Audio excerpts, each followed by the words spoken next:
بسم اللہ الحمد للہ والصلاة والسلام علی رسول اللہ رب اشرح لی صدری ویسر لی امری واحلل عقدۃ من لسانی یفقہوا قولی۔ ناظرین السلام علیکم ورحمۃ اللہ وبرکاتہ۔ سیرت النبی صلی اللہ علیہ وسلم انگلیوں پر اہم واقعات کو یاد رکھیے آسان طریقے سے 5 منٹ سیریز میں۔ سبق نمبر 31، سیرت اور حدیث۔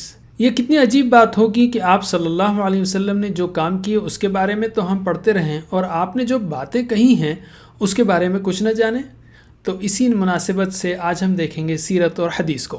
حدیث کہتے ہیں رسول صلی اللہ علیہ وسلم کے اقوال یعنی باتوں کو، افعال یعنی کاموں کو، احوال یعنی حلیہ صفات اخلاق و عادات وغیرہ کو، اور تقریر یعنی آپ کے سامنے کوئی کام کیا گیا ہو اور آپ نے اس کو منع نہ کیا ہو، اس کو کہتے ہیں حدیث، یعنی اقوال، افعال، احوال اور تقریر کو۔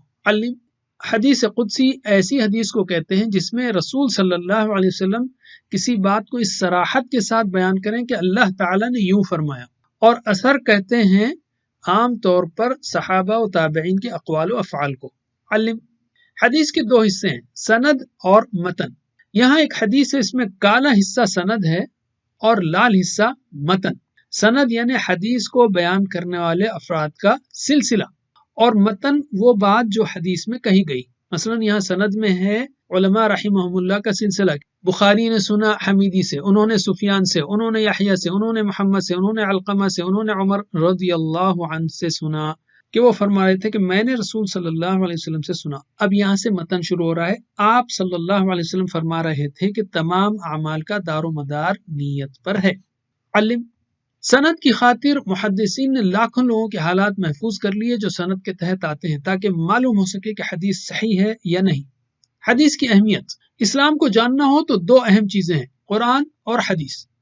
حدیث یہ بتاتی ہے کہ قرآن کو کیسے سمجھا جائے اور اس پر کس طرح عمل کیا جائے، مثلا عبادات، معاملات، اخلاق، تزکیہ نفس، آخرت کی یاد دہانی، معاشرت، سیاست وغیرہ ہر میدان میں۔ حدیث ہمیں بتاتی ہے کہ نبی کی پیروی کیسے کی جائے۔ حدیث کی حفاظت کے ذرائع، امت کا مسلسل ہوتا ہوا عمل جیسے نماز، روزہ، حج وغیرہ، اس کو دیکھ کر لوگوں نے حدیث کو کمپائل کیا، لکھے ہوئے حصے اور لوگوں کے یاد کیے ہوئے حصے، یہ 3 ذرائع ہیں۔ حدیث کی حفاظت، صحابہ، تابعین اور ان کے بعد کے لوگوں نے رسول صلی اللہ علیہ وسلم کی احادیث کو جمع کرنے، ان کی جانچ پڑتال کرنے اور ان کی حفاظت کرنے میں اپنی زندگیاں لگا دی۔ احادیث کو جمع کرنے کے 5 ادوار ہیں۔ پہلا دور رسول صلی اللہ علیہ وسلم کے زمانے سے لے کر 100 ہجری تک۔ پہلے دور کی احادیث صحیفوں کی شکل میں محفوظ کی گئی، جیسے صحیفہ صادقہ یا حضرت علی کا صحیفہ علی وغیرہ رضی اللہ عنہ۔ ان کے علاوہ صحابہ کرام احادیث کو زبانی بھی یاد رکھتے تھے۔ دوسرا دور 101 ہجری سے 150 ہجری تک، تابعین کے ایک بڑے گروہ نے پہلے دور کی لکھی ہوئی اور یاد کی ہوئی احادیث کی بنیاد پر حدیث کی کتابیں لکھی، جیسے موطا امام مالک وغیرہ۔ تیسرا دور 150 سے لے کر 400 ہجری تک، یہ حدیث کا سنہری دور تھا۔ اس دور میں احادیث کی تالیف مکمل ہوئی اور حدیث کی کئی کتابیں لکھی گئیں، جن میں 6 مشہور کتابیں یہ ہیں: بخاری، مسلم، ابو داؤد، ترمذی، نسائی، ابن ماجہ۔ پھر سے بخاری، مسلم، ابو داؤد، ترمذی، نسائی، ابن ماجہ۔ ان 6 کتابوں کو صحاح 6 کہا جاتا ہے۔ صحاح 6 کا مطلب کیا ہے؟ یعنی ان کتابوں میں زیادہ تر روایات صحیح ہیں، اس لیے ان کو صحاح کہا جاتا ہے۔ دوسری کتابوں میں بھی صحیح احادیث موجود ہیں، مثلا موطا امام مالک وغیرہ۔ صحیح اور بلا تکرار احادیث کی تعداد تقریباً 4,500 ہے۔ یاد رہے کہ کئی احادیث میں ایک ساتھ کئی باتیں کہی گئی ہیں اور ہر بات سے علماء نے کئی مضامین نکالے ہیں۔ چوتھا دور 500 ہجری سے لے کر اب تک، چونکہ 500 ہجری تک احادیث کی حفاظت اور تالیف کا کام مکمل ہو چکا تھا، اس لیے بعد کی کتابیں انہی احادیث کو مختلف انداز میں پیش کر کے لکھی گئیں، جیسے ریاض الصالحین، مشکات المصابیح، بلوغ المرام وغیرہ۔